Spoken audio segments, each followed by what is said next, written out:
Weight लॉससाठी नवीन वर्षासाठी हा formula लक्षात ठेवा. एक उदाहरण देतो. जर तुमचं वजन 80 किलो आहे तर साधारण तुम्हाला 2600 कॅलरीज लागतील मेंटेन करायला. म्हणजे जर एवढ्या कॅलरीज तुम्ही रोज खाल्ल्या जेवणामधून किंवा ब्रेकफास्टमधून किंवा जे काय फूड खाता येतं तर तुमचं वजन वाढणार पण नाही आणि कमी पण होणार नाही. पण तुम्हाला करायचं आहे फॅट लॉस.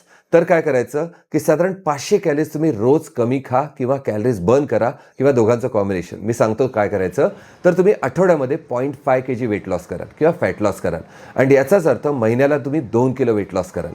आता विचार करा तुम्ही 500 कॅलरीज कमी खाणार की 300 कॅलरीज कमी खाऊन 200 कॅलरीजचं वर्कआउट करणार. किंवा तुम्हाला जर ह्याच्यापेक्षा जास्त जायचं आहे, तुम्हाला जर महिन्याला 5 किलो वेट लॉस करायचं आहे तर तुम्ही त्या प्रकारे कॅल्क्युलेट करा की तुम्ही किती कॅलरीज कमी खाऊ शकता आणि त्याचं वर्कआउट किती करू शकता. ॲव्हरेज महिन्याला 2 किलो वेट लॉस हा रिझनेबल वेट लॉस आहे. पण ॲग्रेसिव्ह जायचं असेल तर त्याप्रमाणे वर्कआउट आणि त्याप्रमाणे कॅलरी डेफिसिट आणि चांगले न्यूट्रिशन हे जर केलं तर तुमचा वेट लॉस गॅरंटेड होईल.